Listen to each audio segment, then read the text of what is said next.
പെട്ടെന്നുള്ള വാർത്തയിലേക്ക് എല്ലാവർക്കും ഒരിക്കൽ കൂടി സ്വാഗതം. നിമിഷപ്രിയ കേസിൽ സുപ്രധാന യോഗം. എന്നെ ഈ ചാനൽ ആദ്യമായിട്ടാണ് കാണുന്നുണ്ടെങ്കിൽ സബ്സ്ക്രൈബ് ചെയ്യാനും വീഡിയോ ഷെയർ ചെയ്യാനും കമൻറ്റ് ചെയ്യാനും ലൈക്ക് ചെയ്യാനും മറക്കരുതേ. നിമിഷപ്രിയ കേസിൽ യമനിൽ സുപ്രധാന യോഗം. പ്രസിദ്ധ സൂഫി പണ്ഡിതനായ ഷൈഖ് ഹബീബ് ഉമറിൻ്റെ നേതൃത്വത്തിലാണ് ചർച്ചകൾ പുരോഗമിക്കുന്നത്. നിമിഷപ്രിയ കേസിൽ യമനിൽ സുപ്രധാന യോഗം ചേരുന്നു. പ്രസിദ്ധ സൂഫി പണ്ഡിതനായ ഷൈഖ് ഹബീബ് ഉമറിൻ്റെ നേതൃത്വത്തിലാണ് ചർച്ചകൾ പുരോഗമിക്കുന്നത്.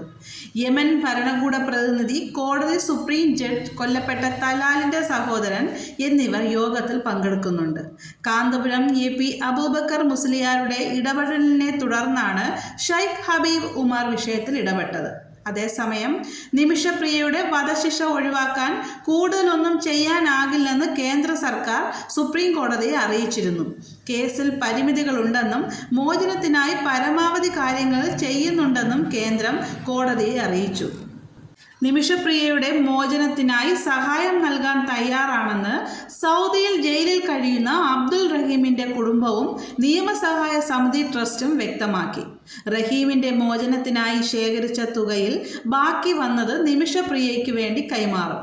കൊല്ലപ്പെട്ട യമൻ പൗരൻ്റെ കുടുംബം നിമിഷപ്രിയയ്ക്ക് മാപ്പ് നൽകിയാൽ ഏത് നിമിഷവും പണം നൽകുമെന്ന് ട്രസ്റ്റ് കൺവീനർ KK ആലിക്കുട്ടി പറഞ്ഞു.